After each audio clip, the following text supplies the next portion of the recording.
Hi hello welcome to Suman TV. నేను మీ Roshan and welcome to my show నాన్నకు ప్రేమతో. This show sponsored by my doctor pain relief products. నిజంగా నాన్నకు ప్రేమతో షో స్టార్ట్ చేసినప్పుడు చాలామంది ఇన్స్పిరేషన్గా నిలిచారు నాకు కూడా. అండ్ నాకు ఇన్స్పిరేషన్గా నిలిచిన వాళ్ళల్లో ఒక నాన్న ఇప్పుడు నాతో పాటు ఈ షోలో పార్టిసిపేట్ చేయడానికి రెడీగా ఉన్నారు. Is none other than great actor, great writer, great director, great human being, Tanikala Badni garu with me an exclusive interview with Suman TV.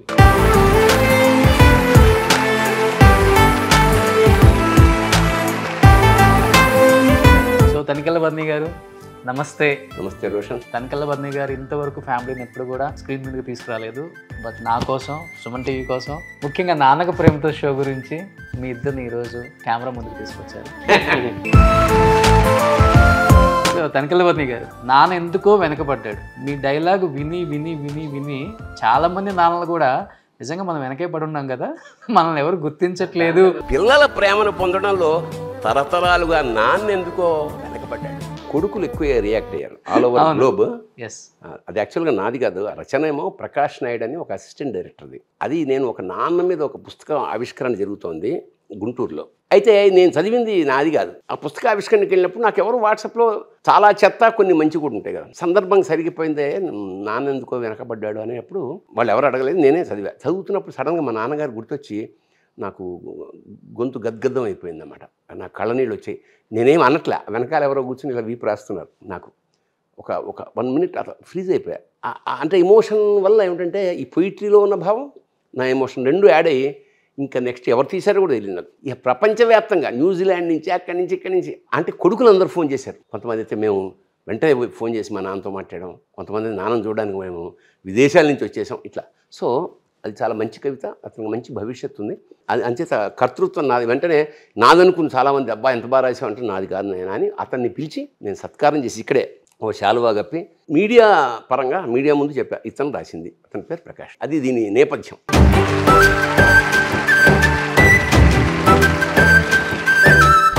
Super madam. మీ నేమ్ ఏంటి మేడం? సౌందర్య లహరి. ఓ, బయట ఇంటి పేరు సౌందర్య లహరి. అది రాఘవేంద్ర గారి సినిమాలు ఎక్కువ చేశారు కదా?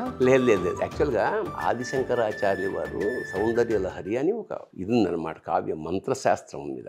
అమ్మవారు సౌందర్య లహరి, అనంతమైన సౌందర్యాపు అలలు అమ్మవారు అని అట్లా రాశాడు. కడుపుతో ఉన్నప్పుడు మా ఆవిడ మేమిద్దరం సౌందర్య లహరి పారాయణ చేస్తుంటాం ఎక్కడ చెన్నైలో. ఫస్ట్ నేను 2 పేర్లు పెడదాం అనుకున్నా. ఒకటి దాక్షాయణి, రెండోది సౌందర్య లహరి. దాక్షాయణి అంటే దక్షుడి కూతురు అన్నమాట. అది పార్వతే. క్షయజ్ఞం భగ్నం చేయించడానికి ఆవిడ కారణభూతురాలైంది. మొన్న కొంప ఏమైనా ముంచుతుందో ఏమో ఆ పేరు తీసేసి పొయిటిక్గా ఉంటుంది కదా అని లహరి అని పెట్టాను. వీడి పేరుకు ఒక ప్రత్యేకత ఉంది, మహాతేజ. మా గురువు గారు సికింద్రాబాద్లో ఫస్ట్ టైం అయ్యప్పని పరిచయం చేసిన వాళ్ళలో ఒకడు. అయ్యప్ప సహస్రనామాల్లో మహాతేజ అని కూడా ఒక పేరు. జనరల్గా అందరి దేవుళ్ళకి తేజస్సు ఉంటుంది. ఆయన శాలిగ్రామంలో కట్టుకున్న ఇంటికి మహాతేజ అని పెట్టుకున్నాడు ఆయన. సో వీడు పుట్టినప్పుడు మా గురువు గారు జీవితాంతం గుర్తుంచుకోవడానికి ఏం చేశానంటే, వీడికి బారసాల కన్నా ముందు ఒకసారి గురువుగారిని మా ఇంటికి పిలిచి వీడిని ఆయన ఒళ్ళో పడుకోబెట్టి, సార్ వీడి పేరు నేను మీకు చెప్తాను, మీరు అనండి. ఏమిటి అంటే, మన ఇంటి పేరే వీడి పేరు సార్, మహాతేజ. అంటే పాపం ఆయన కళనీళ్ళు పెట్టుకుని ఆనందంతో ముద్దు అది దట్స్ హౌ వీడు మహాతేజ, ఈవిడ సౌందర్య.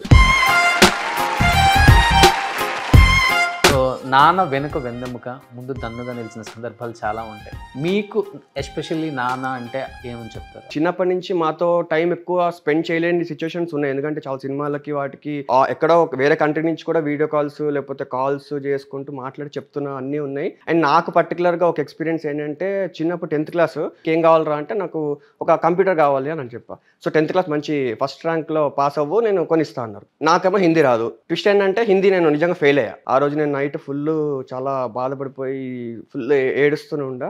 తర్వాత అదే రోజు నైట్ మాట్లాడారు. నెక్స్ట్ డే మార్నింగ్ నాకు సిస్టమ్ ఉంది ఇంట్లో. నాకు అర్థం కాలే. సో అదేంటంటే నాకు ఒక బూస్ట్ లాగా ఇచ్చింది నిజంగా. సార్ సిస్టమ్ మీద ఉన్నా but still I completed my అది మళ్ళీ చదువుకొని పాస్ అయ్యా. సో అదేంటంటే ఒక మోరల్ బూస్ట్ అంటారు కదా, అట్లా చాలా సపోర్ట్ చేశారు. అంటే ఫెయిల్ అయినా తెచ్చిచ్చానని. Okay, great father. తర్వాత మళ్ళీ ఎప్పుడు ఫెయిల్ అవ్వలేదు. మళ్ళీ పాస్ అవుతారు కదా అని. సౌందర్య లహరి గారు అంటే అమ్మాయిలను ఒకలాగా పెంచుతారు, అబ్బాయిలను ఒకలాగా పెంచుతారు, అబ్బాయిలను ఒకలాంటి స్కూలు, అమ్మాయిలకు ఒకలాంటి స్కూలు. ఇది చూసే విధానంలో మీ ఇంట్లో ఆ డిఫరెన్స్ ఏమైనా కనిపించిందా? ఎక్కువ నన్ను ఇంకా చూస్తారు అలా అనుకుంటే. అలాంటి డిఫరెన్స్ ఎప్పుడూ లేదు. బట్ చిన్నప్పటి నుంచి నాన్న బాగా మిస్ అయ్యి ఉంటారు, ఎందుకంటే చాలా బిజీ యాక్టర్. ఈ టైంలో నాన్న నా పక్కన ఉంటే బాగుండు అని ఏడ్చిన సందర్భాలు ఉన్నాయా మీ లైఫ్లో? అలా ఏడ్చిన సందర్భాలు అయితే లేవు, ఎందుకంటే మాక్సిమం ఉండకపోయినా అన్నిటికీ అటెండ్ అయ్యేవారు.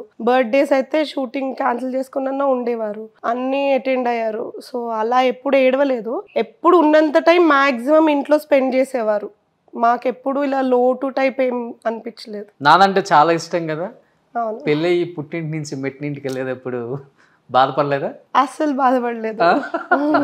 అంటే రెగ్యులర్ గా రోజు వస్తాను, ఎవ్రీడే ఏదో ఒకటి వండి పంపిస్తాను. సో ఇక్కడ వచ్చి వండి పెడతారా. సో అసలు ఎవ్వరూ బాధపడద్దని కూడా చెప్పాను నేను. అవునా? అస్సలు ఎవ్వరూ బాధపడలే, హ్యాపీగా అన్ని హ్యాపీగానే చేసుకున్నాం. మీరు ఎప్పుడన్నా ఫీల్ అవుతారా సార్ కూతురికి అటాచ్మెంట్ ఎక్కువ ఉంటుంది ఫాదర్తో? ఇది చిన్నప్పుడు కృష్ణాయిలు లాగేసింది. ఎక్కడ నేనేమో ఇక్కడ ఉన్నా చెన్నైలో, నేను మా ఆవిడ పిల్లాడు, నాకు అసిస్టెంట్ మహర్షి, జనార్దన్ మహర్షి. యాక్చువల్గా మా ఆవిడ రాకముందే నా జీవితంలో జనార్దన్ మహర్షి ప్రవేశించాడు. వీళ్ళిద్దరిని ఒక విధంగా మా ఆవిడికి సపోర్ట్ చేస్తూ వీళ్ళని పెంచిన వాడు జనార్దన్ మహర్షి. వాడు ఇప్పటికి కూడా వాడికి ఫస్ట్ వీళ్ళు ఫోన్ చేయగానే ఫస్ట్ అటెండ్ అయ్యేది మహర్షి. ఇప్పటికి కూడా వాడు దీపావళికి వీళ్ళకి టపాకాయలు కొనిపెడుతుంటాడు. ప్రతి సంవత్సరం వీళ్ళని తీసుకెళ్ళి వీళ్ళకి ఏం కావాలో కొనిపెడుతుంటాడు. అట్లాంటి ఒక అటాచ్మెంట్ అనమాట. అయితే నేను ఇక్కడికి వచ్చేసా షూటింగ్కి. నాకు సాయంత్రం ఫోను. అప్పట్లో ఇవి లేవు కదా సెల్, వీళ్ళు ఏమిటంటే అట్లా కిరసనాలు తాగేసింది అని. నేను ఇమ్మీడియట్గా ఈవినింగ్ ఫ్లైట్కి వెళ్ళాలంటే అక్కడ ఏం జరిగిందంటే, ఏదో ఆడుకుంటూ తాగేసింది కదా, ఇవి కంగారు పడి అటు ఇటు పరిగెడుతుంటే ప్రణవానందన్ అసిస్టెంట్ డైరెక్టర్ ఈవీ సత్యాన్ గారు, అతను ఇలా నడుచుకుంటూ వెళ్తుంటే చూసేట. పాపం అతను సపోర్ట్ తీసుకెళ్ళి అది హాస్పిటల్ అయితే వామిటింగ్ ఏదో చేశారు.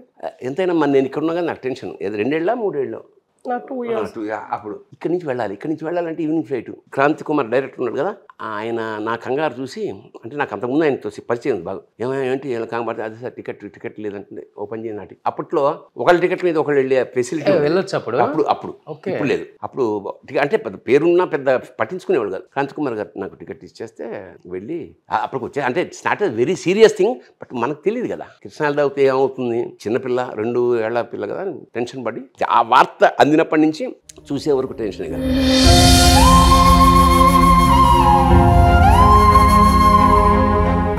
తేజ, ఎప్పుడన్నా మీరు ఫీల్ అయ్యారా నాన్న పక్కన ఉంటే బాగుండు? ఫీల్ అంటే బేసిక్గా చెప్పే కదా, అంటే నాకు స్కూల్కి వచ్చేవాళ్ళు. యాక్చువల్లీ మాకు రిపోర్ట్ కార్డ్స్ చిన్నప్పుడు ఇచ్చేవాళ్ళు కదా మనకి పేరెంట్ టీచింగ్ మీటింగ్స్కి. దానికి యూజువల్గా పేరెంట్స్లో మదర్ కానీ ఫాదర్ కానీ కొంచెం బాగా ఫేమస్ ఉండి వాళ్ళు ఉంటే యూజువల్గా రారు కదా. సో గార్డియన్స్ కానీ లేకపోతే ఎవరో ఒకరు వస్తారు. సో మా నాన్న అయితే మా స్కూల్ యాక్చువల్లీ పక్కనే అనమాట, ఇక్కడ వెరీ చాలా దగ్గర. సో వచ్చేవాళ్ళు. సో మా ఫ్రెండ్స్ అందరూ కొంచెం ఎగ్జైట్ అయ్యి అంటే వచ్చిన పర్పస్ ఒకటైతే వీళ్ళ ఫ్రెండ్స్ అందరూ వాళ్ళ గుమిగూడి వాళ్ళ ఫోటోలు దిగి లేదా ఆ సిగ్నేచర్ వాటికి ఎక్కువ ఇదైపోయేది. నేను ఇలా ఉండి ఇలా చూసేవాడిని, సరే ఓకే ఎంతసేపు అవుతుంది ఎప్పుడు వస్తారు అని చెప్పి. బట్ మాక్సిమం కల్పించుకుని టైం మరి మాతో స్పెండ్ అయితే చేశారు. కొన్నిసార్లు it happens, but yeah we are happy.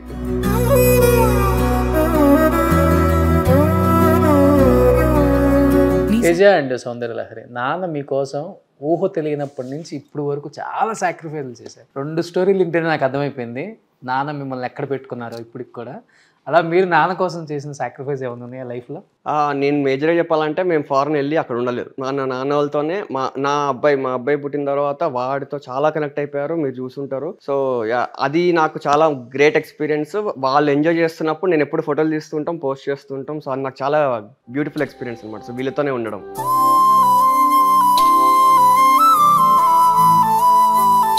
ఒక ఫాదర్ అయిన తర్వాత ఒక ఫాదర్ విలువ మీకు తెలిసి ఉంటుంది. ఆబ్వియస్లీ. ఏం అర్థం చేసుకున్నారు నాన్న గురించి ఎగ్జాక్ట్గా చెప్పండి. సాక్రిఫైస్ చేసే అంటే ఇక స్టెప్ వేసాను, ఇంక చాలా సాక్రిఫైస్ చేయాలని అర్థమైంది. హోప్ఫుల్లీ చేస్తా అనుకుంటున్నాను. సూపర్. మీరు? ఇన్ఫాక్ట్ వాళ్ళు చేయనివ్వరు కూడా, ఏమైనా చేయాలనుకున్నా వాళ్ళు చేయనివ్వరు సాక్రిఫైస్. అదే నాకు అర్థమైంది. అయితే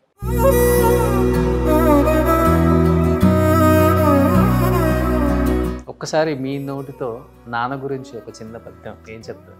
మా నాన్న గురించి చెప్పాలి ఫస్ట్.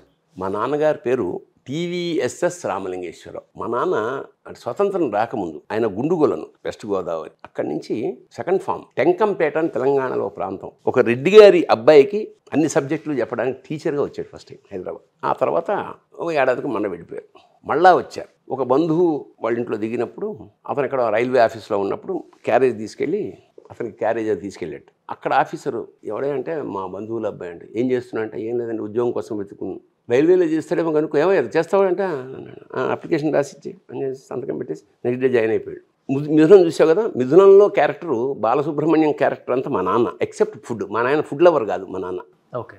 కానీ సమస్త పనులు చేసేవాడు. ఇప్పుడు సండే చారల అండర్వేర్ ఉంటుంది ఇక్కడ దాకా, అది వేసుకుని ఫ్యాన్ రిపేర్ అనుకో ఫ్యాన్ దింపేసి చేసేవాడు. చెక్క పని చేసేవాడు. బిందెలకి బొక్కలు పడితే మాటలేసేవాడు. ఏదన్నా పాత డ్రమ్ము కింద భాగం విరిగిపోతే దాన్ని కట్ చేసేసి ఒక గొయ్యి దవ్వి దాన్ని అందులో పాతేసి అందులో నీళ్లు పట్టేవాడు. అంటే విచిత్రం అన్నమాట. ఇంకా అసలు మాకు ఆశ్చర్యం వేసేది ఇన్ని పనులు ఎలా చేయగలరు. చెప్పులు కుట్టేవాడు. ఇప్పుడు అప్పట్లో మనకు హవాయి చెప్పుల సీజన్ కదా, నాకు తెలిసి నాకు 5వ 7th క్లాస్ వరకు చెప్పులు లేవు.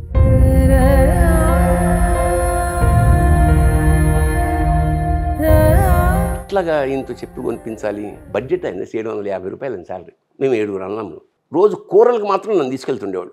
మేము 2 రోజులకు ఒకసారి కూరలు మోండా మార్కెట్కి మొయ్యడానికి ఆ బండ పనులన్నీ నాతో చేయించేవాడు మా నాన్న. నేను ప్లాన్ వేసి అక్కడ Bata shoe company Bata shop ఉందన్నమాట మోండా మార్కెట్ సికింద్రాబాద్లో. మర్నాడు కూరలు కొనుక్కుని 2 సీలు మోసుకొస్తూ చూశాను. ఆల్మోస్ట్ ఇంక దగ్గరికి వస్తుండగా ఒక కాలిన సిగరెట్ ఉంది అక్కడ. దాని మీద కావాలని కాలేసి అమ్మా అంటే నా స్కిన్ పే ఏమిటంటే ఆ సిగరెట్ కాలగానే మా నాన్న అయ్యో కాలిపోతుందా అంటే వీడికి చెప్పులు అనమాట. అక్కడ ఇక్కడ చూసేసి అరే బాటా ఇక్కడే ఉందే దా అని ఏం కావాలో కొనుక్కోరా అంటాడని నా స్క్రిప్ట్. అబ్బా అనగానే ఏంట్రా అన్నాడు. కాలిందని మరి చూసుకోలేదవా అని చెల్లుని కొట్టాడు. అంటే మా నాన్న నాకు నేర్పింది ఐ లవ్ ఈవెన్ నౌ ఒక మధ్యతరగతిలో ఉండడం, మధ్యతరగతి వాళ్ళ బతకడం. సరే బికాజ్ వాళ్ళు మా నాన్న పరిస్థితుల్లో మేము లేము కదా. సో సహజంగా నెక్స్ట్ జనరేషన్ ఏమనుకుంటుందంటే మేము అప్పుడు కష్టాలు పడ్డాం మీరెందుకు పడాలని. అయితే ఏనాడు మా నాన్న కళ్ళ నీళ్ళు నేను చూడలే లైఫ్లో. మా నాన్న కళ్ళ నీళ్ళు పెట్టుకోవడం నేను ఎప్పుడు చూడలేదు. ఎన్ని కష్టాలో చూశాను, బట్ కళ్ళ నీళ్ళు మాత్రం ఎప్పుడు పెట్టుకోలేదు.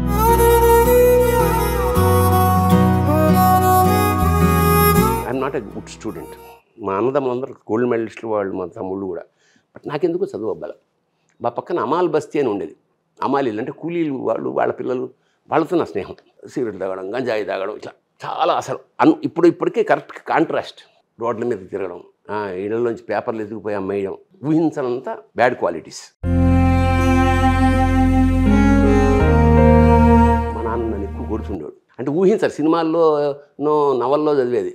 ఒకసారి ఏమైందంటే అప్పుడు రైల్వే ఇలా ఉంటాయి కదా, గడియలు ఉండేవి, ఇలా చెక్క గడియలకు ఒక స్క్రూ ఉంటుంది. మేము సినిమాకి వెళ్ళి సెకండ్ షో వచ్చినప్పుడు ఆ మెల్లిగా స్క్రూ ఇలా తిప్పితే ఆ గడియ కింద పడుతుంది. కింద పడినప్పుడు కింద ఫుట్ మ్యాట్ ఉంటుంది కదా, అప్పుడు గోని తట్టు పెట్టేవాడు కింద. దాన్ని ఇలా పెట్టేసి మేము వెళ్ళిపోయాడు. సినిమా చూసి వచ్చి ఇలా మా నాన్న ఫస్ట్ రూమ్లోనే పడుకునేవాడు. 3 రూమ్ బెడ్రూమే కదా, రైల్వే క్వార్టర్స్ అవి. ఇలా తీస్తున్నా మెల్లిగా ఫట్ మంత్స్ అప్పుడు వచ్చింది. ఎందుకంటే కింద ఎవరో లాగేశారు, ఏదో పని మీద నీళ్లు పడితే చూడడానికి తీసేశారు. ఈ సౌండ్ అయింది. మా చచ్చాను దానికి తలుపులు ఓపెన్ చేస్తే మా నాన్న ఊరికే అలా రిజిస్టర్ చేసుకుని పడుకున్నాడు. నెక్స్ట్ డే చెట్టు కట్టేసి అంటే ఎంత గొప్ప తండ్రి అయినా కానీ ఏదో ఒక టైంలో బాధతో కావచ్చు, కోపంతో కావచ్చు, అది నా కడుపుని చెడబుట్టావు అనే వాడు ప్రతి తండ్రి వాడతారు. అదే అలా మీ లైఫ్ లో జరిగింది. ఇంతకన్నా ఉంది. చెత్త కొట్టేసి మా కాలనీ వాళ్ళందరూ ఇలా చూస్తున్నారు అనమాట.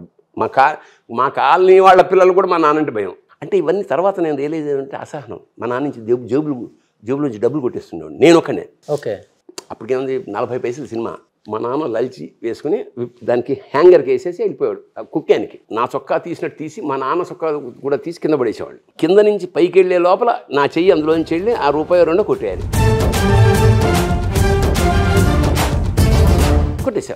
కొట్టేసి జేబులో పెట్టేసాం, మామూలుగా వేసి వెళ్ళిపోయాం. కట్ చేస్తే జేబులో తీస్తే అది ₹100. అసలు ఎప్పుడు నా ₹100 అంత పట్టుకోలేదు నేను. ఏంట్రా ₹100 తీసేసాను, మళ్ళీ పెట్టడం కుదరదు ఇంకా, మళ్ళీ అప్పుడు దొరికిపోతా. చెమ్మీన్ అనే సినిమాకి వెళ్ళాం. చెమ్మీన్ అని షీలా హీరోయిన్, చాలా గొప్ప క్లాసిక్ ఫిలిం. ఓకే. ఏదో ఏముందో అప్పుడు ఏం చేస్తాం, మన సమోసాలు ఏవో తిన్నాం. ఇంకో సినిమాకి వెళ్ళాం, 10 లాక్ సినిమా పేరు. నేను మా ఫ్రెండ్. ఈ ఫ్రెండ్స్లో ఏమిటంటే ఇద్దరు వెళ్ళారనుకో, ఇంకో ఇద్దరు వదిలేసినందుకు వాళ్ళు కక్ష పెట్టుకుంటారు, నన్ను తీసుకెళ్ళడా వీడని. సరిగ్గా ఇంటర్వెల్ టైం కాడు వచ్చి అంటాడు, మీ నాన్న వెయిట్ చేస్తున్నాడు. నా గుండెలో రాయపడిపోయింది తెలిసిపోయింది ఇంట్లో అని. భయంగా అయ్యి మధ్యాహ్నం వచ్చి ఈ ఇంటర్వెల్ నుంచి వచ్చేసి ఆ టికెట్లు అవతల పడేసి ఇంటికి వచ్చి సాయంత్రం 7:30 అవుతుంది. మా నాన్న ఉన్నాడు, ఏం మాట్లాడలేదు మా నాన్న. వెళ్ళాను, అమ్మ అన్నం పెట్టమన్నా, ఏదో సంథింగ్ ఏదో జరుగుతోంది సైలెన్స్గా. అన్నం పెడితే వచ్చాడు మా నాన్న. వాడికి కాస్త నెయ్యి కొంచెం పప్పు ఎక్కువ వేయాను. నేను అర్థం కాదు ఏమిటి ఇంత ప్రేమ ఉన్నట్టు నాన్నకు ప్రేమతో నాన్న ప్రేమ ప్రవహిస్తోంది. ఇదే లాస్ట్ డే కదా వాడు అన్నం తిన్నాం ఇక్కడ మన ఇంట్లో, రేపటి నుంచి జైలే కదా అన్నాడు. జైలు దేనికి నాకు అర్థం కాలే. అప్పుడు చెప్పాడు మా నాన్న 100 రూపాయలు కొట్టేస్తా చెత్తలా. అది బూతులు. అప్పుడు నేను ఒక వాక్యం చదివా, ఎవరైతే తెల్లారగట్టలు ఎవరో వాడి జీవితంలో గొప్పవాడు కాడు. అది ఎందుకు నాకు చాలా సభల్లో చాలా మోటివేషన్ క్లాసెస్లో అది నేను అప్లై చేసుకునేది. ఇవాళకి వరకు మళ్ళీ ఇప్పుడు సూర్యోదయం కన్నా ముందే లేస్తాను. ఎన్ని గంటలకు లేస్తారు మీరు మార్నింగ్? నేను ఇప్పుడైతే మరీ 4:35కే లేచేస్తాను. బ్రాహ్మీ ముహూర్తంలో లేచేస్తాను ఈ మధ్య. అంతకుముందు జనరల్గా 5:30 కన్నా. ఒకవేళ ఏ కారణం చేత నైట్ షూటింగ్ 2ంటికి వచ్చినా లేచి కాఫీ తాగి టిఫిన్ చేసి మళ్ళీ పడుకుంటాను తప్ప లేవాలి అంతే. This is my standard message for the next generation. ఎప్పుడైనా సరే పొద్దున్న కనుక లేస్తే బూళ్ళ టైం మిగిలిపోతుంది. మన వాళ్ళు చూసారు 9:30 లేచి అప్పుడు గబగబ అన్నీ గబగబా చేస్తారు. Nothing is plan. So that is అది ఒక వేదమంత్రం లాంటి పాయింట్. ఏమిటంటే బిఫోర్ సన్ రైజ్ నువ్వు లేస్తే you will shine like sun. Super. అలాంటి ఒక మధ్యతరగతి కుటుంబంలోంచి ఇంతమందిని ఎదుగుంటూ వచ్చి మా నాన్న నేను నాటకాల్లో ఏమైంది, ఈ తండ్రికి ఇష్టం ఉండదు కదా. నైట్ ఇలా వచ్చిన తర్వాత రెండోసారి ఇట్లా కాదని వెనక నుంచి ఒక బాత్రూమ్ నుంచి ఎక్కే ఉండే, రైల్వే సిమెంట్ బాత్రూమ్లో ఉండేవన్నమాట. ఎక్కుతున్నప్పుడు ఒకసారి జారిపోయి ఇదంతా గీసుకుపోయింది ఇక్కడ దాకా బ్లడ్. అయినా సరే బయటకు వచ్చేసాను. ఇక్కడ తలుపు ఉంది, అక్కడ తలుపు వేసింది. నేను మెల్లిగా కొడితే మా అమ్మ లేచింది, ఇది ఇంట్లో కంగారు పడింది, అన్నం పెట్టేసింది. తెల్లారగట్ట మా నాన్న లేచి ఇక నువ్వు ఇంట్లో ఉండడానికి వీల్లేదు గట్ట. నేను అప్పుడు కొంచెం గ్రాడ్యుయేషన్ వచ్చింది కాబట్టి సరే అని చెప్పి మా గురుగారు రాళ్ళపల్లి గారి ఇంటికి వెళ్ళిపోయారు. 3 రోజుల తర్వాత మా అన్నయ్య వచ్చాడు. మా నాన్న రమ్మంటున్నాడు అని కాదు, అమ్మ ఏడుస్తుందిరా మా నాన్న రమ్మన్నాడు. మన చాలా ఉండి మా నాన్న ఏడ్చారా బాగా? నేను ఎందుకు ఏడుస్తాను, నాకు ఇది కదా, అంత ఏడ్చే వయసు కాదు కదా, ఇంటర్మీడియట్ అయిపోయింది. రానిదా పోలే. మా గురువు అన్నం దొరుకుతుంది ఇక్కడ, అన్నం బ్రహ్మాండం. మా గురువుగారు నన్ను ఎత్తుని పెట్టి చూస్తాడు. నా నాన్నగా మా రాళ్ళపల్లి గారింటో నేనే కొడుకుని అంత గౌరవంగా, అంత ఇష్టంగా, అంత ప్రేమగా చూస్తాడు అనమాట. ఏం కావాలంటే అదే. ఈ సుఖంగా ఉంది కదా, అక్కడి నుంచి ఇక్కడ బెటర్గా వచ్చా. మా అమ్మ ఏడుస్తుందని చెప్పి అంటే అప్పుడు నన్ను. సో ఆ తర్వాత నేను నాటకాలు రాయడం, షీల్డ్ రావడం అవన్నీ చూస్తే దీంట్లో ఉండేవాళ్ళం. నేను చెన్నై వెళ్ళిపోయా. చెన్నై వెళ్ళిపోయిన తర్వాత మా నాన్న రియలైజ్ అయ్యాడు ఏమిటంటే వీడు చాలా కీర్తి ప్రతిష్టలు సంపాదించాడు. చేతిలో భరణి గారు అబ్బాయి మీరు, మన భరణి గారు తండ్రా మీరు అనేటప్పటికి ఓహో వీడికి ఇంత ప్రతిష్ట వచ్చిందనమాట అని నేను ఒకసారి చెన్నై నుంచి వచ్చేటప్పుడు ఏం చేస్తున్నానంటే ఒక బల్ల కట్టేసి కొంచెం చెప్పగా అన్నీ ఒక చేసేది దాని మీద నా షీడ్లు అన్నీ పెట్టి తుడుస్తున్నాడు చక్కగా. మా నాన్న చాలా చాలా జోవియల్ మనిషి. అంటే జోకేస్తే అసలు గుచ్చేసుకుంటుంది. సిగరెట్ కలిసేవాడిని అప్పట్లో. నేను ఇంట్లో మా నాన్న తెలుస్తుందంటే ఓ రోజు జేబులో సిగరెట్ ఉంది, అలా తగిలించేసా నా చొక్కా. పొద్దున్న లేచేటప్పటికి మా నాన్న సిగరెట్ కాస్తున్నాడు. మా నాన్న ఎప్పుడో మానేశాడు సిగరెట్. చూట ఇదేంటి ఏం కాలుస్తాడు, సిగరెట్ ఎలా కాలుస్తాడు, లంబడి కొడుకు కాస్ట్లీ సిగరెట్లే కాలుస్తాడే.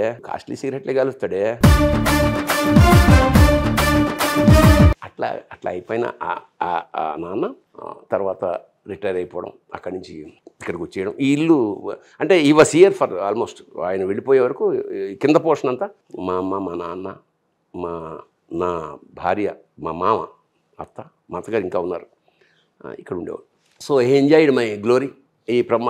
ఈ దీంట్లో సహస్ర చంద్ర దర్శనం అని దాదాపు 74-75 ఏట బ్రహ్మానందం తన ఇంట్లో పెద్ద ఫంక్షన్ ఏర్పాటు చేశాడు మా అమ్మ నాన్నలకి, ఒక సన్మానం. అట్లా ఈ enjoyed the last face of అప్పుడు మధ్యతరగతి కుటుంబాల్లో బాధలు అవన్నీ ఏమున్నా లాస్ట్ ఫేస్ అంతా ఆయన వెళ్ళిపోయే వరకు ఏం చేసేవాడు. నాది ఎండివర్ ఉండేది కారు, ఇలా కొట్టేవాడు దాని మీద.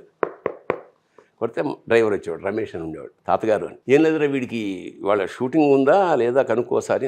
ఎందుకు అంటే నేను క్షవరం చేయించుకోవడానికి, గడ్డం గీసుకోవడానికి సికింద్రాబాద్ వెళ్ళాలి. నా దగ్గరికి వచ్చి చెప్పేవాడు రమేష్, తాతగారు ఇట్లా గడ్డం గీసుకోవడానికి పెడతాడు. వెళ్ళాను, నేను కంపెనీకి ఫోన్ చేసి కారు తెప్పించుకునేవాడు. ఈయన ఉద్దేశం ఏంటంటే అక్కడెక్కడో సీతాఫల్ మన సికింద్రాబాద్ దగ్గర ఒక పర్మనెంట్ మంగలి బార్బర్ ఉండేవాడు, అది గీసేవాడు 10 రూపాయలకి. ఇక్కడ చేయించుకుంటే 50-100 అడుగుతున్నారు అప్పుడు.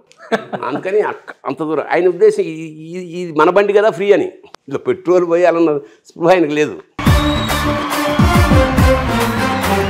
సో ఫస్ట్ నుంచి ఒకటే కారు ఉంటుందా ఇంట్లో? అది ఒకటే కారుగా అప్పుడు రెండేవారు, నేను అక్కడికి వెళ్ళేవాడు. తర్వాత ఇప్పుడు వీళ్ళిద్దరు చెరొకటి కొనుక్కున్నారు, అది వేరే విషయం. అట్లా ఉండేది, మామాయకత్వం కూడా ఉండేది పాపం ఆయనకి. సో ఇప్పుడు ఎప్పుడైనా సడన్గా 1000 రూపాయలు తీసి మా నాన్న జేబులు ఎందుకున్నా నాకు అనేవాడు, చిన్నప్పుడు కొట్టేసిన దానికి వడ్డీ అయ్యా బాబు అని. అలాగే మధ్యతరగతి వాడు కదా, ఈ లాల్చీలు కొంచెం చిన్న చిన్న చిరువులు ఉన్నా కూడా వేసుకునేవాడు. అది చూస్తే భయపడేవాడు, ఎందుకంటే ఆ చెరువులో చేయి పెట్టి చింపేసేవాడు నేను ఒంటి మీదే. అప్పుడంటే మనకి అడ్జస్ట్, ఇప్పుడు అక్కర్లేదు కదా ఆయన ఎందుకు అని. సో అలాగా చివరి దశలో హీ ఎంజాయ్డ్. సక్సెస్ అంతా చూసి చాలా గ్రేటెస్ట్ విషయం ఏంటంటే, ఓ రోజు చూస్తున్నా ఏదో రాస్తున్నాడు, డైరీ రాయడం అలవాటు. ఇంత పెద్దగా ఎందుకు రాస్తాడు డైరీ అనుకున్నా. కూర్చుంటే మెల్లిగా వచ్చి ఆ పుస్తకం నాకు ఇచ్చాడనమాట. నేను నాటకం రాస్తున్నాను, చూడు ఒకసారి ఎలా ఉందో అని. ఏ నాటకం రాసినందుకు నన్ను ఇంట్లోంచి వెళ్ళగొట్టాడో, నాటకం రాసి ఎలా ఉందో చూడన్న, చండాలంగా ఉంది. ఆ విషయం చెప్పకుండా చూస్తానులే అని దాచేసాను. తేజ, నీకేమైనా వచ్చాయి నాన్న క్వాలిటీస్? బ్లడ్ కదా సేమ్, జబ్బులు కొట్టేయటం నాన్నవి. అవి చిన్న చిన్నవి ఉంటాయి కానీ అవి ఎట్లా చెప్తాము అని చెప్పలేము కానీ. ఓకే. బట్ నాకైతే script wise direction wise interest వచ్చింది. So I'm currently doing that. Hopefully. అంటే ముందు రెడ్డి ల్యాబ్స్లో బంద్ చేసేవాడు. ఇంటర్మీడియట్ అవ్వగానే చెప్పా, గుండు సుదర్శనం అని ఆర్టిస్ట్ ఉన్నాడు కదా ఆయన, ఒరే నువ్వు సినిమా ఇండస్ట్రీ ఇంట్రెస్ట్ అయితే చెప్పు, నేను డైరెక్షన్లో చేస్తావా లేదా అని. అప్పుడు నేను చేయను, నేను సైంటిస్ట్ని అవుతాను అన్నాడు. అందుకని అప్పటి నుంచి సైన్స్ పుస్తకాలు తెచ్చిస్తుండేవాడు. కింద పోర్షన్లో మంటలు వస్తుండేవాడు ప్రయోగాలకి కిందంతా. తర్వాత ఈ మధ్య 2-3 ఇయర్స్ నుంచి మహర్షి దగ్గరే చేస్తున్నాడు. సూన్ చూస్తాం అనమాట అయితే యాజ్ ఎ డైరెక్టర్గా. గ్రేట్. సౌందర్యలహరి గారు, మీరు ఎలా అంటే చిన్నప్పటి నుంచి చదువులో కానీ లేకపోతే కాలేజీకి వెళ్ళినప్పుడు పెళ్లి విషయంలో కానీ అంటే మీ చాయిస్ ఎక్కువ ఉంటుందా, లేకపోతే నాన్న వృద్ధి కాదు ఇదే చదవాలి ఇదే ఇక్కడనే పెళ్లి చేసుకోవాలి అలా ఉంటుందా? మీరు చెప్పండి. అసలు లేదు, చిన్నప్పటి నుంచి నేను ఈ కాలేజ్లో జాయిన్ అవుతున్నా అంటే జస్ట్ వచ్చి ఫీజు కట్టేవారు అంతే. దానికన్నా ఇది చెయ్యొద్దు అని ఎప్పుడు చెప్పలేదు. ఏదైనా నా చాయిసే. మాక్సిమం నేను అన్ని నచ్చినట్టే ఇప్పటికీ అంతే. చిన్నప్పటి నుంచి నేకైతే గుర్తులేదు ఎప్పుడు ఫోర్స్ దేనికి చేయలేదు. సో మీ ఇద్దరు సక్సెస్ లో కీ రోల్ అంటే నానే 100%. వితౌట్ నాన్న అసలుకి మీరు నాకు తెలిసి ఎప్పుడు ఏ విషయంలో కూడా ఏలు కూడా పెట్టుంటారు. లేదు. ఇప్పుడు పిల్లల చాయిస్లు ఎక్కువ ఉన్నాయి కదా సార్. నెక్స్ట్ జనరేషన్ అంతే కదా. అందుకనే నేను ఒక కొటేషన్ అది ఒకటి ఉంది, మా జనరేషన్ మేము తల్లిదండ్రులకు భయపడ్డాం, పిల్లలు కూడా భయపడ్డాం. ఓకే. ఎందుకంటే వీడికి ఒక బండి కొన్నా, వీడి బర్త్డే నాకు అది ఏంట్రా అది బండి పల్సర్లో హయ్యెస్ట్ కావాలంటే 190 ఎంత 220 ఏదో కావాలన్నాడు.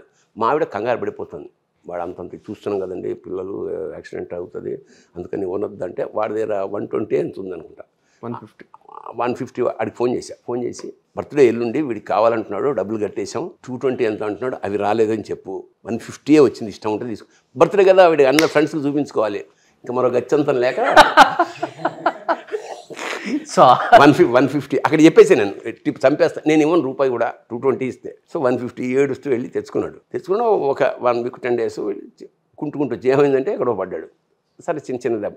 ఓ రోజు అక్కడ అది లీక్ అవుతుంది, ఆయిల్ ఏదో లీక్ అవుతుంది కదా, ఇదేంటి లీక్ అవుతుందని చచ్చేలా గట్టిగా తిట్టే వెళ్ళిపోయాడు. రావట్లేదు. సాయంత్రం అయింది, 7 అయింది, 9. మా ఆవిడ నన్ను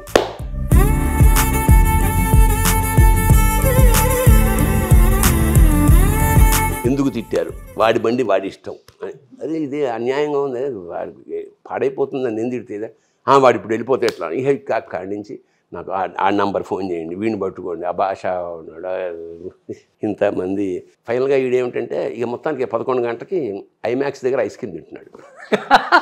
ఇక్కడ టెన్షన్ అంతా మాది. మీ చాలా వచ్చాయి బాబుకి. ఎప్పుడన్నా నాన్నకి చెప్పాలనిపించిందా, నాన్న నేను కూడా సపరేట్గా ఉంటాను, ఒక ఫ్లాట్ తీసుకొని? యాక్చువల్లీ ఉన్నాం నేను చాలా స్ట్రిక్ట్గా పెళ్ళి అయిన తర్వాత ఇంటికి రావద్దని చెప్పేసా. చిత్రపూర్లో ఇంట్లో ఇచ్చా, రావద్దన్నా. వాడు వాళ్ళందరూ ఫీల్ అయ్యాడు, అదేంటి వెళ్ళిపోమన్నాడు. లేదు ఇప్పుడు వెళ్ళిపోతేనే కరెక్ట్. తర్వాత పోయి ఆడ తర్వాత వాళ్ళు వచ్చేసారు ఉండలేక, ఉండలేక వచ్చేసారు. 1 year ఉన్నాం అంతే. ఇక పిల్లాడు గడుతున్నప్పుడు వచ్చేసింది మాకు వాళ్ళు ఇక్కడ, అది ఇచ్చేసి ఇప్పుడు they are with me only. So ఎప్పుడన్నా మీ వైఫ్ ఉన్నప్పుడు నాన్న మాటకి ఓకే చెప్తావా? ఆబ్వియస్లీ. అసలు తను కూడా చాలా మా ఇంట్లో కలిసిపోయింది, బాగా కలిసిపోయింది యాక్చువల్లీ. అల్లుడు ఎలా ఉంటారు? చాలా ఫ్రెండ్లీగా, ఇక్కడే ఉండదు, ఇప్పుడు మా కాలక్షేపం కేవలం హోల్ ఫ్యామిలీ కాన్సన్ట్రేట్ అని మా మనవడు వీడి కొడుకు ఓకే. సర్వజ్ఞ వాడి మీద. నాకు అంతకుముందు నేను ఎక్కడన్నా ఖాళీ ఉంటే ఆఫీస్కి వెళ్ళడం, ఎక్కడికో వెళ్ళడం, ఏదో ఫ్రెండ్స్తో, అసలు టోటల్గా బంద్ వాడు పుట్టినప్పటి నుంచి. షూటింగ్ లేదంటే ఇక్కడే ఇంట్లోనే ఉంటా, వాడితోటే ఉంటా.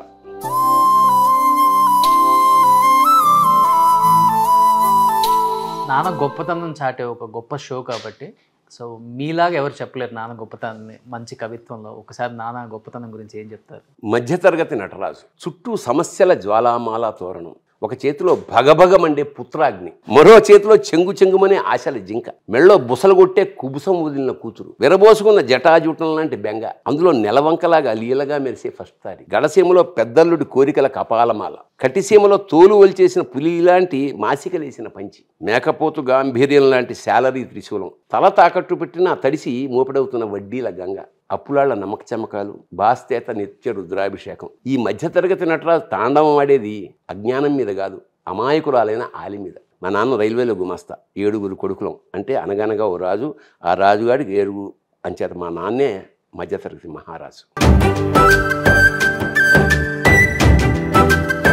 మీరు అన్నారు ఒక మాట దీంట్లో, మధ్యలో మనకెవరు ఇంకా ఆలి, ఏదున్నా కానీ కోపం ఆమె మీదే చూపిస్తాం, భార్య మీద, పిల్లల మీద ఉన్నా, ఎవరి మీద ఉన్నా, బయట వాళ్ళ మీద కూడా. అలా మీరు ఎప్పుడన్నా అనవసరంగా నోరు జారి అన్నా నేను ఆ భార్యని అని బాధపడిన సందర్భం ఉందా? చాలాసార్లు మా అన్నను ఏదో తెలియని మా నాన్న నేను ఒక కన్ఫెషన్ ఉంది మా నాన్న. అదే ఈ పావలార్ధారు కొట్టేయడం, ఐమ్ సారీ, అంటే పాపం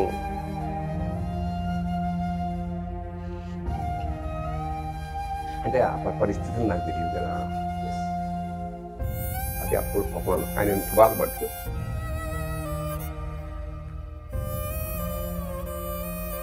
మీ గురించి నాన్న ఎప్పుడు ఏడవలేదు, నాన్న కళ్ళల్లో కన్నీళ్ళు చూడలేదు అన్నారు.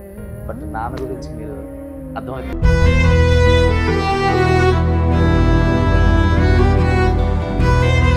ఆయన ఎంత బాధపడుతుంది.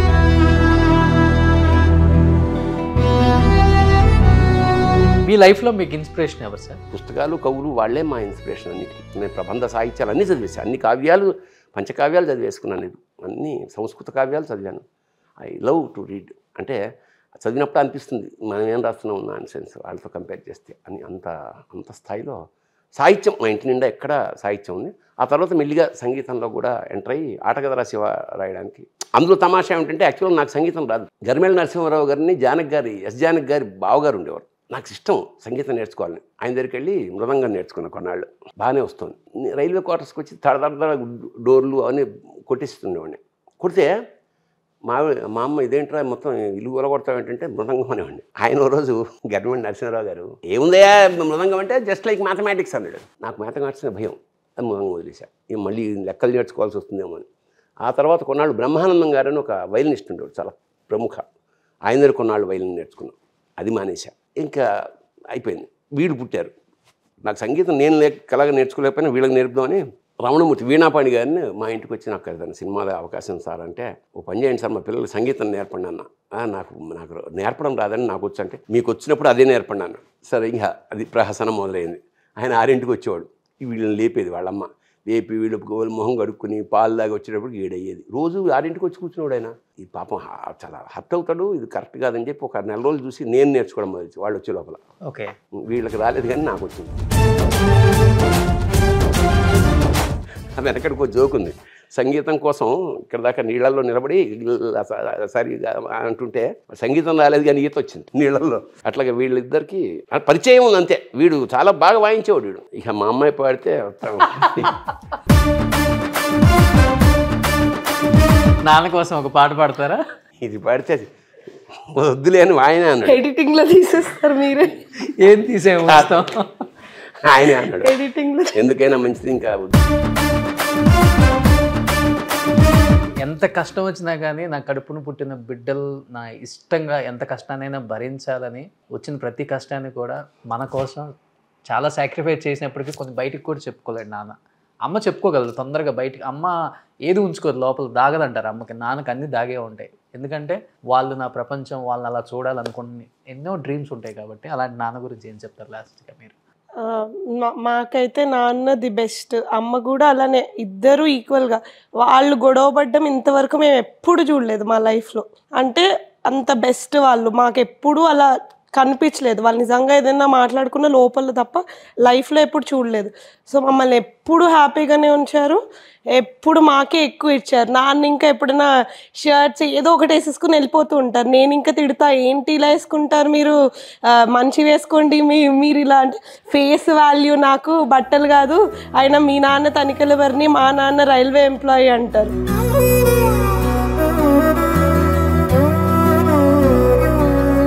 ఎప్పుడు సింపుల్ లైఫే వాళ్ళు బతికారు, మాకు అదే అలవాటు చేశారు. సో దానికి వీఆర్ వెరీ థ్యాంక్ఫుల్. ఎందుకంటే మేము ఆ సింపుల్ లైఫ్ అలవాటు అవ్వడం వల్ల మేము హ్యాపీగా ఉన్నాం. బికాజ్ మాకు ఆ లగ్జరీస్ అవి ఉన్నా కూడా వీ కెన్ ఎంజాయ్ దట్, మామూలుగా కూడా ఎంజాయ్ చేయగలుగుతాం. సో అది ది బెస్ట్. మేము అంటే we are very happy and very proud నాన్న మాకు దొరకడం. గ్రేట్. తేజ మీరు? అమ్మ నాన్నల దగ్గర నుంచి నేర్చుకోవాల్సిందంటే మేము ముఖ్యంగా ఒకళ్ళ గురించి ఒకళ్ళు తగ్గడం అనమాట. సో ఎందుకంటే ఆబ్వియస్లీ ఇద్దరికి డిఫరెన్సెస్ ఉంటాయి, చిన్న చిన్న ఇవి ఉంటాయి, అందరి లైఫ్లో ఉంటాయి. సో కాకపోతే ఆపోజిట్ వాళ్ళు అంటే బాధకు పడకుండా మనం దాన్ని మనకి నచ్చినట్టు ఎలా చేసుకోవాలనేది వీళ్ళని చూసి చాలా నేర్చుకోవచ్చు. మా అమ్మకి కొన్ని నచ్చవు, మా నాన్నకి కొన్ని నచ్చవు. సో కాకపోతే ఏంటంటే చేసినవి చేస్తారు, బట్ వాళ్ళకి ఇష్టంగా చేస్తారు. సో అది నాకు చాలా మంచి పాయింట్ అనిపిస్తుంది. సో అది నేను బాగా నేర్చుకున్నాను మా నాన్న దగ్గర నుంచి. సార్ చాలామంది యాక్టర్స్, లాస్ట్గా మిమ్మల్ని అడుగుతున్నాను, లైక్ మీరు వర్క్ చేసిన వాళ్ళు గిరిబాబు గారు కావచ్చు, రఘుబాబు గారు కావచ్చు, బ్రహ్మానందం గారు, ఆలీ గారు, ఎల్బీ గారు, ఎంఎస్ గారు, ధర్మవరపు గారు, ఆహుతి గారు, ఎందుకంటే మీరంతా ఒకనొక టైంలో దున్నేశారు, విలువలు తెలిసిన వాళ్ళు ముఖ్యంగా. బట్ ముఖ్యంగా మీకు ఇంకా ఎక్కువ పుస్తక రచయిత, ఎన్ని చదువుతారు, ఎక్కువ వ్యాసాలు, పద్యాలు, జీవితం ఏంటో చెప్పిన వాళ్ళు కాబట్టి ఏమన్నా మీ దగ్గర నుంచి నేర్చుకుంటారా? ఫ్యామిలీతో ఎలా ఉండాలి, పిల్లల్ని ఎలా ఉంచాలి, ఇవన్నీ? లేదు, ఎందుకంటే అసలు అలాంటి పర్సనల్ జోన్కి మేము ఎప్పుడు వెళ్ళేవాళ్ళం కాదు. నేను ఒక్కసారి మాత్రం బ్రహ్మానందం కూడా బాగా కష్టాల నుంచి వచ్చినవాడు. బాగా కష్టాలంటే అసలు మాకన్నా లోయర్ మిడిల్ క్లాస్ పాపం.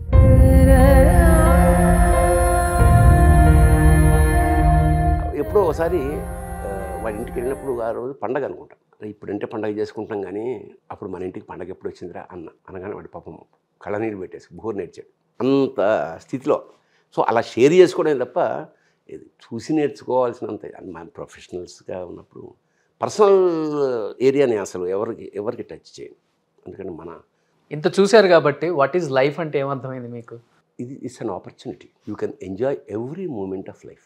Great sir. అండ్ ఇప్పుడు చాలామంది ఓల్డ్ ఏజ్ హోమ్ బాగా ఎక్కువైపోయినాయి సార్. ఒక్కొక్క తల్లిదండ్రుల ఆవేదన వింటుంటే అసలు మనకు దగ్గర వాళ్ళ, మన చుట్టాల అన్నంత ఫీలింగ్ మాకే వచ్చేస్తుంది. ఓల్డ్ ఏజ్ హోమ్స్ మీద మీ ఒపీనియన్ అంటే ఏమని చెప్తారా? నేను చెప్తున్నాను, ఇట్లా ఓల్డ్ ఏజ్ హోమ్లు నన్ను ఎవరో పిలిచారు దాన్ని ఓపెన్ చేయమని. నా దురదృష్టం కాకపోతే ఓల్డ్ ఏజ్ హోమ్ మనం ఓపెన్ చేయడం ఏంటి, కుక్కలు నక్కలు అవి వాళ్ళ పిల్లల్ని, వాళ్ళ తల్లుల్ని ఓల్డ్ ఏజ్ హోమ్లో పెట్టవు.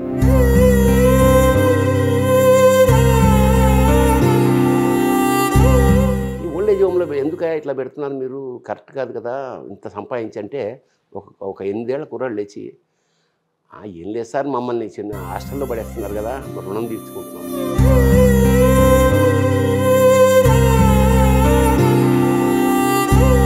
మాకు తినాలనిపిస్తుంది ఓ బజ్జీ, ఏదో పతంగ ఎగరాలనిపిస్తుంది, అది కుదరదు కదా సార్, హాస్టల్ కదా. సో మేము చిన్నప్పుడు అంతా అలా డిటాచ్మెంట్గా ఏడుస్తూ తల్లి ఎప్పుడో పండగకి వెళ్ళి, మాకు వాళ్ళు ఏదో రెస్పాన్సిబిలిటీ ఏముంటుంది సార్, మాకు ఏం అటాచ్మెంట్. చాలా తమాషా విషయం ఏంటంటే వీళ్ళిద్దరిని సత్యసాయి స్కూల్లో పెడదాం అనుకున్నా. ఇది మంచి శ్లోకాలు, పద్యాలు, మంచి క్రమశిక్షణ ఉంటుందని. ఎక్కడది పుట్టపర్తిలో ఇవి అప్లికేషన్స్ తీసేసుకొచ్చా. వెళ్ళి అప్లికేషన్ తీసుకుని మేమిద్దరం కన్నడ సినిమా చేస్తున్నాం, నేను బాబుమోహన్తో పెడుతున్నప్పుడు ఇట్లా అప్లికేషన్ తెచ్చాను రా, వీళ్ళిద్దరికి సీట్లు వచ్చేస్తాయి అక్కడ, బాగా చదువుకుంటారంటే వాడు ఇలా పట్టుకున్నాను. నేను ప్లీజ్ రా, భగవంతుడు నీకేదో ఇచ్చాడు కదా, వాళ్ళని ఇంట్లోనే పెట్టుకో. ఎందుకంటే మేము అక్కడ గంజి కోసం వెయిట్ చేయాల్సి వస్తుంది, ఏదన్నా కొనుక్కోలేము, తినలేము, ప్రేమించలేము. నా మాటని ఇవి చింపేసి అప్లికేషన్స్ నేను అనుభవించా. ఎప్పుడు పెట్టకండి ఈ పిల్లల్ని, వాళ్ళకి వస్తే వచ్చింది, రాకపోతే వాళ్ళకి నువ్వు పైగా వాళ్ళు ఏం సంపాదించక్కర్లేదు, ఇప్పుడు నీకేం పెట్టక్కర్లేదు, పరమేశ్వరుడు ఇస్తున్నాడు కదా, వాడిని ఎంజాయ్ చేయని. వాళ్ళు ఎంజాయ్ చేస్తుంటే నువ్వు చూసి నువ్వు ఎంజాయ్ చేయ తప్ప అప్లికేషన్ అంటే అప్పుడే చింపేసి కారు నుంచి బయటపడేసి. బహుశా ఇది వాళ్ళకి తెలుసా ఏం గుర్తులేదు. గుర్తులేదంటే తెలియదు. తెలియదు. అదే ఇది తెలియకుండా వెళ్ళి అప్లికేషన్ తెచ్చేసి వీడు ఆ మాట అన్నాక చింపేసి. For that I'm thankful to Babu Mohan always. చాలా హ్యాపీ అనిపించింది మీ ఫ్యామిలీని ఇలా మీట్ అవ్వటం. అండ్ దట్టు ఒకసారి మీరు ఆ డైలాగ్ చెప్పరా, నాన్న ఎందుకో వెనకబడ్డాడు. నాన్న ఎందుకో వెనకబడ్డాడు, ఎందుకంటే నాన్న వెనక ఉండి వెన్నెముకలో ఉంటున్నాడు కాబట్టి వెనకబడ్డాడు. ఆయన వెనకే ఉండాలి, మనల్ని ముందుకు నడిపించాలి.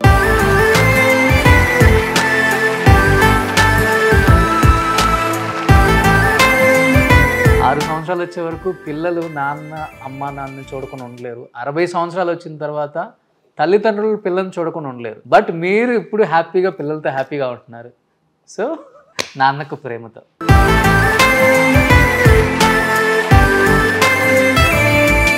Thank you so much sir. And so మీరు ఇప్పటికి కూడా చాలా అందంగా ఉన్నారు కాబట్టి సో ప్రిజ్మాస్ కాస్మెటిక్స్ ఇప్పుడు ఇది వచ్చేసరికి ట్రెండింగ్ సార్ కాస్మెటిక్స్ మార్కెట్లో కూడా. సో ఇవన్నీ మీరు అన్నీ వాడేసి ఇంకా తెల్లగారండి, ఇంకా మంచి మంచి క్యారెక్టర్స్ చేయండి. So thank you so much once again. Thank you. God bless. Thank you sir. Thank you Teja. And thank you ma'am. Thank you so much.